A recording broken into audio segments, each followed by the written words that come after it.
Okay, so I am returning to what you have just said. So these pyramids, all the pyramids in the world, but maybe the Great Pyramid is one of the most important of all these. I don't know, this is what I want to ask you. Is related to the construction of the grid, of this Christ consciousness grid, so since 13... Actually, the grid began about 200 years prior to the beginning of the last cycle, and about 200 years before the pole shift. 13,000 years there was a literal pole shift of the earth, and it was about 200 years before that is when all this took place. That is the time the Great Pyramid was originally built. Egypt doesn't want to admit this, but the evidence is so strong but they still won't admit it. It's the same way with the Sphinx. The Sphinx is older than the Great Pyramid, and they're claiming, Egypt claims that it's roughly 6,000 years old. But Robert Schoch out of Los Angeles has proven scientifically that the wear patterns on the Sphinx are a minimum.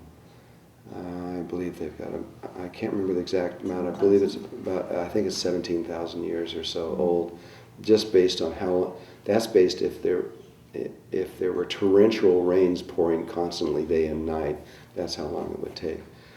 Secretly, they believe it's over 200,000 years old.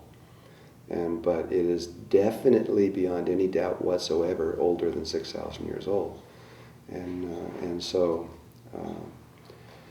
the Sphinx is far older than the Great Pyramid. The Great Pyramid is much newer, and it's just roughly 13,000 years old. So the Great Pyramid has been built 200 years before this shift? It was the first piece of the Christ consciousness grid to be built. And let me explain one other thing, and that is, why did they do this? Because prior to the fall, most of humanity was living in their hearts. There was a few that were not, very few, maybe 1,000 people. Most of humanity was totally focused in their heart. And so we had already attained a unity level of consciousness before. But because of these 1,000 people, and their misuse of energy, a very sophisticated level of energy, it caused the earth to fall and down through dimensional levels into where we are now, or in the way we've been speaking now, it caused us to move from our heart to our mind. Because we had obtained this level of consciousness a long time ago, because we were already there, life everywhere, specifically the galactic center, agreed that Earth could make a synthetic system for this to get us back to there. And that's usually not done. Usually, and almost always, it's a natural process, and it just takes a very, very long time, and we eventually come to this unity consciousness without anybody doing anything. But again, because we had attained it once and then fell, then it was approved that we could build a structure all around the world, which is an extreme level of what is called geomancy, to manipulate the energies and internal and external energies of the earth to synthetically create this grid around the earth, which would then allow us to move from the mind back to the heart and into unity consciousness. If that grid wasn't there, we couldn't do it no matter what. And so that's why all this energy has been spent. You can just imagine how many millions and millions of human hours have been spent to build these blocks and these pyramids and these things all over the world to do this. But in order to save humanity, it's worth every minute of it. So this synthetic grid has been built since the time of the pyramids?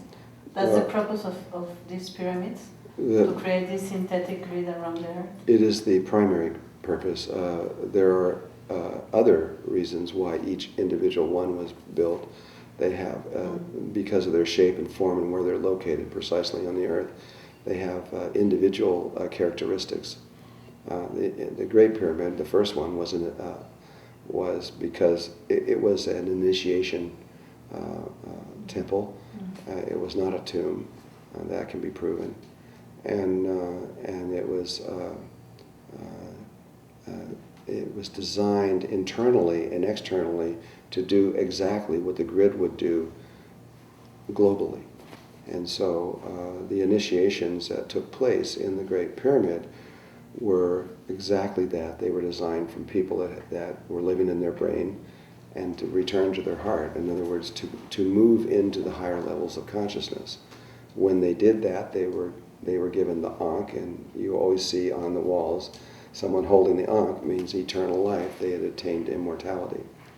And so they were achieving that on individual levels, and so that they could keep the seed of it alive.